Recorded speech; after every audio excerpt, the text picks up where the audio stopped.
I thought losing the rings was the worst part, until I found the receipt for the jewelry she bought 2 days later, and it wasn't for me. A couple of Thursdays ago, my morning was nothing short of madness.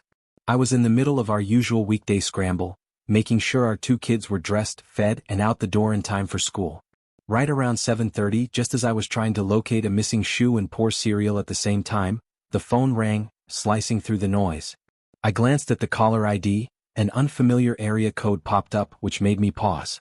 It struck me as odd for someone to call this early, so I picked up, curious. "Hello?" I answered, cradling the phone between my shoulder and ear while still multitasking. To my surprise, it was Jenna, my wife, on the other end. We'd just spoken the night before, so I instantly wondered what could have happened. Jenna works as a regional rep for a small marketing agency, which keeps her traveling a fair amount. Meanwhile, I handle things at home, working remotely and making sure the household runs smoothly. It's a setup that somehow works for us. We both stay busy and financially we're doing all right. We've built a comfortable life, a 4-bedroom place out in the suburbs, even managed to put in a pool last summer. We've got a good circle of friends too, the kind you actually enjoy having over. Her voice came through the line, tense and rushed. "Hey, I need you to cancel our credit cards right away and request replacements. My purse got stolen last night in the hotel lobby." "Wait, what?" I said, thrown off. "You're usually so careful. What happened?" "I know," she sighed, clearly frustrated. "I went down to grab a paper and left my purse on the counter by the cashier while I stepped away to pick up some brochures. When I came back, it was gone." The cashier claimed she didn't see anything, said she was busy helping someone else. She explained she had already contacted her supervisor, Melissa, who would have new company Amex cards sent overnight, along with a bit of emergency money to get her through. Still, she'd lost her driver's license too, and the hotel staff had promised to check the nearby dumpsters in case it had been tossed. If they didn't find it, she'd have to rely on taxis to get to her client meeting later that day. "Don't worry," I said, "I'll take care of the cards right away." "Thanks, babe," she said with a tired sigh. "I hate that this happened. Aside from the $200 cash in my wallet, hopefully it doesn't turn into anything more expensive. Luckily, I still have my makeup and presentation materials, so I'll be ready for this morning's pitch. Anyway, how are the kids holding up? Lately I've been finding myself feeling strangely nostalgic, thinking back to when things between Jenna and me felt steady and close. Maybe that's why this memory from about 6 weeks ago is still sitting heavy on my mind. At the time, we just dealt with that whole ordeal of her purse getting stolen during a business trip. Thankfully, I was able to cancel our credit cards before anyone could run up any unauthorized charges. Still, her wallet, along with her driver's license and a bunch of other personal items, never turned up. We chalked it up as a loss, moved on, and life slowly slipped back into its usual rhythm.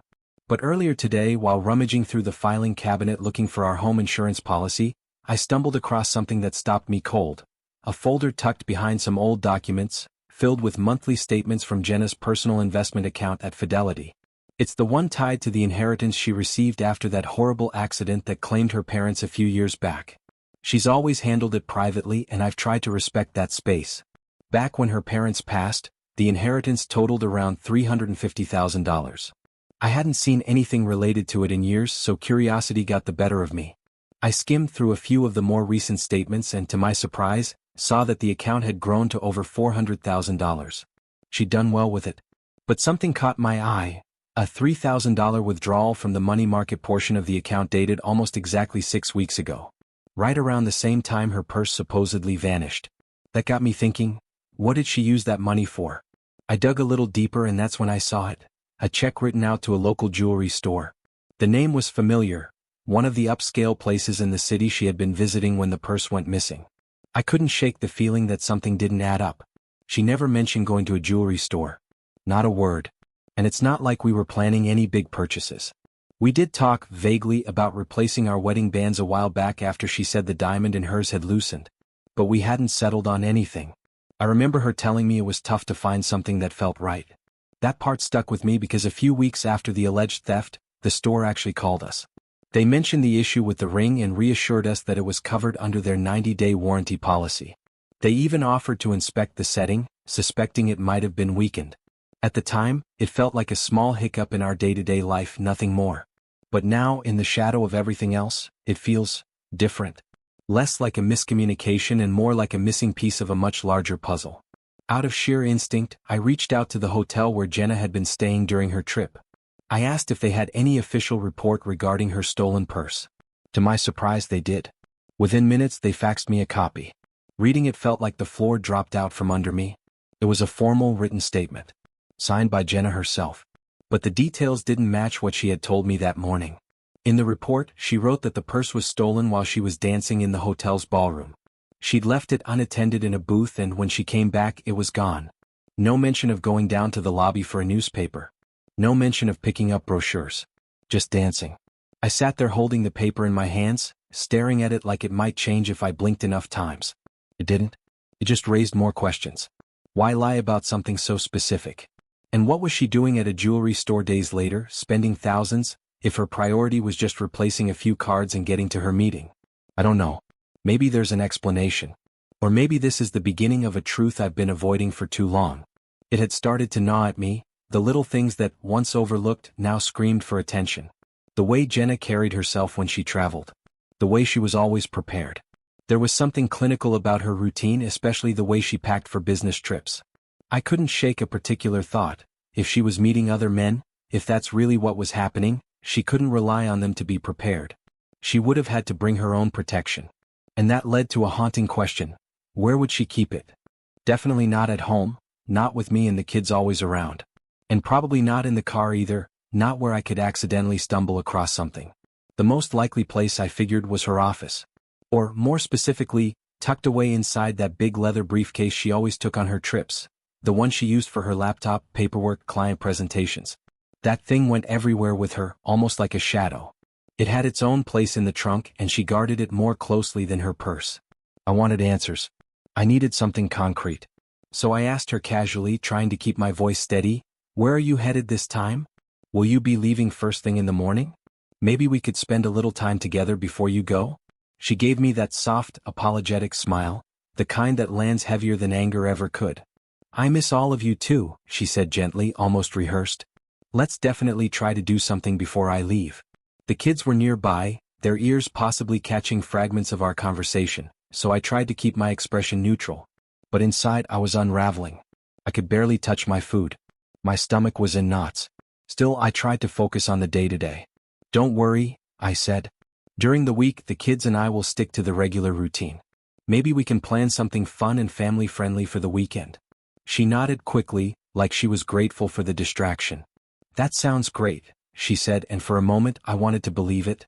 After dinner, she helped clean up, clearing the table, rinsing dishes, loading the dishwasher with the same gentle efficiency she always had. Then she went to the bedroom to start packing. I headed to the garage to grab her suitcase from the shelf where we kept it. While I was out there, something compelled me to check her trunk. I told myself I was just making sure everything was in order. But what I really wanted was to confirm the truth I was beginning to fear. I opened the trunk, found her briefcase, and opened it slowly, trying not to make a sound. Inside were her usual travel items: papers, laptop, a folder of presentation materials. But beneath it all, tucked in a zippered side pocket, I found a small box. I opened it, and there it was. Proof. I sat there for a while just staring at it. My hands didn't shake, but something in me sank. I gently put the box back where I found it, zipped the pocket, closed the briefcase, and carefully returned everything to the way it was. I closed the trunk just as my neighbor Jerry, who had been working on his car, walked up the driveway. "Did you find what you were looking for?" he asked, eyebrows raised. "Yeah," I said, my voice lower than I meant it to be. "Yeah, I did." He noticed something in my expression. "Everything all right? I think I'm just gonna sit here for a minute. Maybe check the tire pressure or something. Make myself feel useful," I added with a half-hearted smile. Jerry gave me a strange look, but he didn't ask questions. Just nodded and turned back to his own car. Later that night, while Jenna was upstairs zipping her suitcase closed, I kept thinking about what I'd seen. There was still affection in her, at least I wanted to believe there was. But now I couldn't help but wonder, was she doing this for the thrill? For something I stopped giving her? Or was it about a deeper need for connection that I hadn't been able to satisfy? That question sat with me like a weight. And I knew it wouldn't go away anytime soon. I don't think I'll ever fully understand why she did it, or what exactly she was searching for. Maybe I'm not supposed to. But what was undeniable at that point was that the trust one had in Jenna had been completely shattered. The foundation we'd built over the years, gone. and all I could do was try to keep it together for the kids. That night, we put the children to bed together like we always did. She kissed their foreheads gently, told them she loved them. Watching her, I felt a strange mix of pain and disbelief. Because I knew that by the time they woke up the next morning, she'd be gone again, off on another business trip. But to them this was normal now. Her comings and goings had become just another part of their routine. They didn't ask questions anymore. They just accepted it. After she left the next morning, I sat there in silence for a long while, listening to the shower running upstairs, trying to muster the energy to face the day. The kids needed to get to school. I needed to eat something. But my stomach felt like it was filled with concrete. Once I got the kids off and the house was quiet again, I poured myself a coffee and sat down at the kitchen table. That's when I reached for the old telephone directory, the yellow pages we still kept in the drawer by the fridge, out of habit more than anything else. I wasn't even sure what I was doing at first. I flipped to the section on private investigators, scanning listings for agencies with branches across the country. My priority was clear. I needed someone discreet but thorough. Someone who had people near the city Jenna was traveling to. After a few calls, I found a firm with a satellite office in the exact region she had mentioned. They sounded professional. They didn't ask many questions. Just told me they'd get to work immediately. I gave them what information I had, dates, hotel name, her schedule, and then I hung up, hands trembling. That same afternoon I made another call. This time to a lawyer. I explained everything as calmly as I could, but inside I was on fire. I told her that I wanted to move forward with filing for separation. We discussed custody, property, next steps. The welfare of our kids was everything to me. That had to come first. By Monday the documents would be ready. The lawyer advised me that I had every right as the custodial parent to demand that Jenna vacate our home immediately upon receiving the papers. It was also agreed that once both kids turned 18, the house would be sold, and the proceeds split fairly. I didn't want vengeance. I didn't want drama. I just wanted peace. A few days later the investigators' first report arrived. I met with one of their agents in a nondescript office on the other side of town. He handed me a manila folder, heavy with paper and photographs. As I opened it, I felt like I was standing on the edge of something permanent. The subject of the report was identified as Jenna Barton. The surveillance had begun on Wednesday, June 16, just after 5 p.m., in the lobby of the Denton Marriott. Her identity had been confirmed using a photo the agency retrieved from her company's website. As I flipped through the pages, the details began to pile up, each one heavier than the last. Jenna had been spotted in the hotel restaurant, wearing her company badge, seated across from a man I didn't recognize. The photos told the rest of the story. They danced. They laughed. They kissed, 6 separate times in different corners of the restaurant. The image labeled Exhibit 1D was particularly hard to look at. It showed the two of them locked in an intimate embrace, sitting close in a booth, his hand on her waist, her eyes closed, lips against his.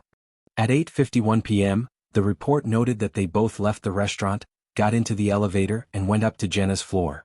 Exhibit 1E captured them standing side by side in front of the elevator doors. She was smiling. He had his hand on her back.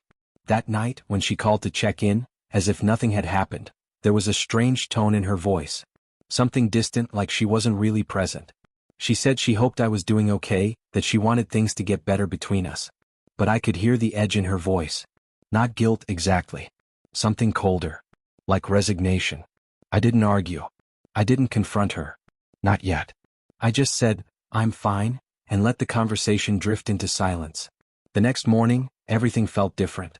The air in the house was heavy. The weight of what I now knew sat quietly between every breath. I didn't have the answers to all my questions. But I had enough. And that would have to be the beginning of whatever came next. I got up before the sun, not because I wanted to, but because sleep never came. I'd spent most of the night staring at the computer screen, trying to distract myself, trying to keep my mind from drifting back to her. It was pointless. The weight in my chest wasn't going anywhere. Eventually, I heard the kids rustling around upstairs, and that pulled me out of my thoughts. I headed into the kitchen and made them breakfast, eggs, toast, the usual. It was quiet, the kind of quiet that feels louder than any noise. Jenna came downstairs a little later, dressed for work. We exchanged a few words, polite, distant. She kissed the kids goodbye and then me barely. I just watched her walk out the door. The silence that followed didn't last long though. That day, that was when everything unraveled completely. I found out she had gotten pregnant during the affair. Turns out, she tried to avoid her last lover once she realized things were spiraling out of control, but it was too late. Birth control hadn't worked, and it happened during her most fertile window. Even if the whole mess with the lost rings hadn't blown everything open, this would have come to light eventually. There was no hiding it. What stung the most wasn't just the betrayal. It was the finality of it. The clarity. I didn't even have to guess anymore. And now I've heard whispers, rumors that she's seeing someone new. That she's back out there dating again. Part of me wonders if I should reach out to the next guy before he gets in too deep. Maybe it's not my place, but then again maybe someone should have warned me. The kids, they still ask about her sometimes. They still love her in their own innocent way. And I'd never take that from them. But I see things more clearly now. The person I thought she was doesn't exist anymore, if she ever did. Lately there's someone else who's entered our lives. A friend who became something more, slowly, quietly. It's early still, but there's a warmth there I haven't felt in years. The kids like her too. And I think, maybe, it's okay to let that happen. Maybe it's time to move forward. Not to forget, but to heal. Story 2: Labor Day. Every Labor Day weekend, I'm hit with a wave of nostalgia that never seems to get easier. It's the one time of year I feel my dad's absence the most. He passed away when I was still young, but his memory, it's stitched into every detail of the holiday. Let me paint the picture for you. Back when I was a teenager, I'd lie on my bed with my old CD Walkman, headphones over my ears, drowning in music while the rest of the house buzzed with the return of my older brothers from college.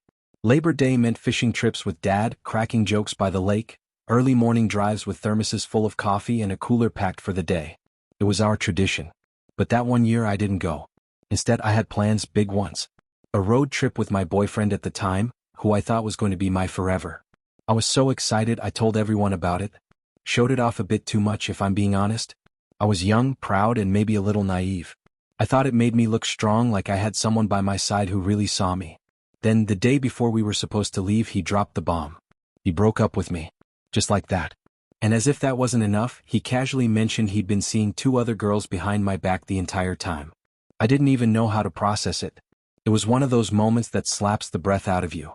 So while my family was out on the water, honoring our dad the way we always had, I was curled up in bed, headphones back on, music turned up as loud as I could handle it. Anything to drown out the ache.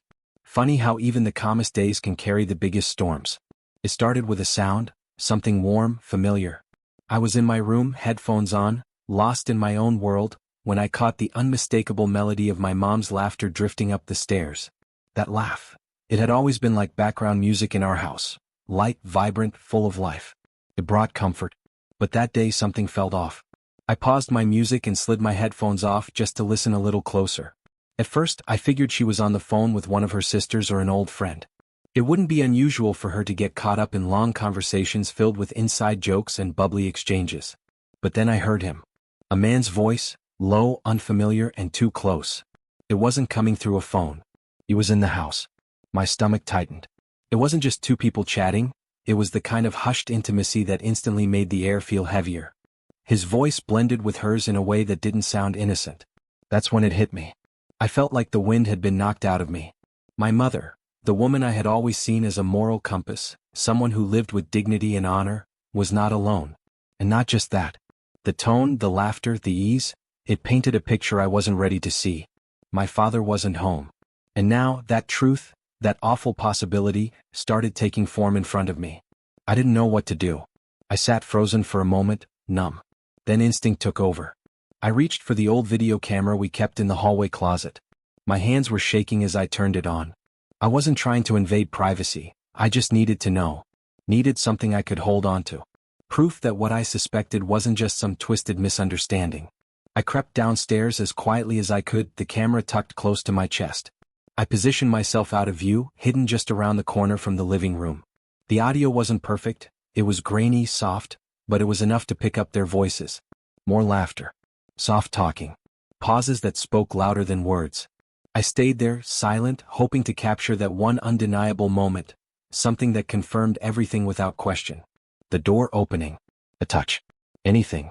Time passed. Too slowly. And every second I sat there, the knot in my stomach grew tighter. Then the tension snapped. Not from the scene unfolding downstairs, but from a memory rushing back, me not too long ago telling my now ex how I had caught him cheating. I had said it with a hint of sarcastic pride, like I'd drawn a line and refused to be made a fool. And now, Here I was again standing at the edge of betrayal. Only this time it was coming from the last place I ever expected. Suddenly I felt someone behind me. I turned and there she was, Mom. The look in her eyes didn't match the guilt I had imagined. There was surprise, maybe even concern, but not shame. She didn't know what I'd seen, what I'd heard. Or what I now knew. I didn't say anything. I couldn't. The moment was too thick with disbelief. I left, rushed out of my brother's room without saying a word, leaving behind an air so heavy you could slice through it. She followed, trying to explain, to reason with me. She said I must have misunderstood, that there was more to the story. But none of it landed. Her words slipped off me like water off glass. In my mind, something had already shifted. There was no going back. The woman who had raised me to value honesty, who always seemed to stand a little taller when she talked about doing the right thing, she was a stranger now. And though she tried to cover her tracks, to steer my mind away from what I'd witnessed, I couldn't unhear those sounds. I couldn't unsee the cracks. And the worst part? She had no idea that I knew the full truth. It took me a few days to work up the courage, but when the house was finally quiet and Mom had gone out, I sat down with my dad and told him everything I had witnessed that Labor Day weekend. I left out the part about the video camera. Maybe that was wrong, but my intention wasn't to overwhelm him with proof or force his hand. I didn't want to turn his heartbreak into a documentary. I just wanted him to know the truth the same way I had come to know it. But at first, he didn't believe me. He clung to the story my mother had fed him, something vague, full of holes, but familiar enough to feel safe. And I get it. He loved her. He wanted to believe her. Still, a few days later, something must have shifted. Maybe he started connecting the dots, or maybe the weight of the lie just got too heavy to carry. In the meantime, everything between my mother and me changed. She must have known I'd told him, even if she never admitted it out loud. From that point on, she became cold, unrecognizable. She stopped speaking to me entirely. That kind of silence? It's not quiet. It's cruel. It's a punishment wrapped in ice. We fought constantly, and when we did, she threw guilt like knives, accusing me of destroying the family with my disloyalty. She told me that I was the reason for the broken home. That if I had just kept my mouth shut, none of this would have happened. Not the affair. Not the lies. Just the me. That blame hung in the air like smoke, long after I'd left the house and started a life of my own. Even now, after all these years and everything that's changed, including the fact that I have a family of my own, my relationship with my mother remains strained. She's tried to repair things with my siblings. She's warm with them. She helps when she can. But with me? There's always this unspoken wall between us. Maybe it's pride. Maybe it's regret. But she has never, not once, admitted to what she did. She still tells the story like I'm the villain. And you know what? They used to eat me alive. But not anymore. Because deep down, I know I told the truth. I did the right thing even when it hurt. As for my father, I never found out the full extent of how he coped with everything after that. He dated someone for a while, a kind woman with kind eyes, but I never asked too many questions. Part of me suspects he explored other relationships while traveling, maybe out of loneliness or maybe out of freedom. I don't know. I never pried. Whatever his pastimes were, he kept them to himself. There was a time when I truly believed in the purity of what we had, something rare, untouched, and deeply ours. Back then, my love for her felt uncomplicated. Safe. But all of that started to unravel when we opened our marriage and the walls between us began to thin. One night, we sat together in the living room. I asked her, gently but directly, about the people she'd been with. I wanted to understand even if it hurt. When she began listing her one-night stands, I don't think either of us expected the room to go so still. The silence that followed was deafening. She didn't say a word after that. Just quietly got up, went to bed, and cried herself to sleep without saying anything more. The next evening, I walked through the front door and found her sitting at the kitchen table, hands folded, eyes red. She looked like she hadn't slept at all. With a voice heavy with emotion, she told me she didn't want this life anymore. She admitted it all felt like a massive mistake. That the open marriage, the impulsive choices, the adventures she thought she needed to chase, they had led her nowhere. Her voice cracked when she said it. I want to go back, she whispered. I want us to be just us again. She begged me to help rebuild what we had. To try again. Just the two of us. But I needed something first, truth. Total, unfiltered honesty. No more softening things. I told her if we were going to stand a chance, I needed to understand everything. So, we agreed to start therapy. The counselor we met with seemed compassionate and neutral, someone we could both talk to without fear of judgment. It was only our first session, but my wife took the plunge and laid everything out on the table. She admitted that the idea to open our marriage didn't come from some deep personal desire, it came from the people around her. Friends who lived fast, told stories of wild romances, and made her feel like she'd somehow missed out by being loyal to one man her whole life. She confessed that I had been her only real relationship, her high school sweetheart, her first love. And in the face of all that freedom her friends described, she wondered if she had skipped a chapter in life. Their voices had gotten into her head, told her she deserved more experience, that she owed it to herself to explore. Then came the moment that broke something in both of us. That same friend who had encouraged her to open our marriage had recently made a comment, careless, probably, but sharp. She said something like, "Your husband looks so much happier these days. Must be that other woman he's seeing." It hit Jenna like a freight train. Because up until then she thought the one who had found joy outside the marriage was her.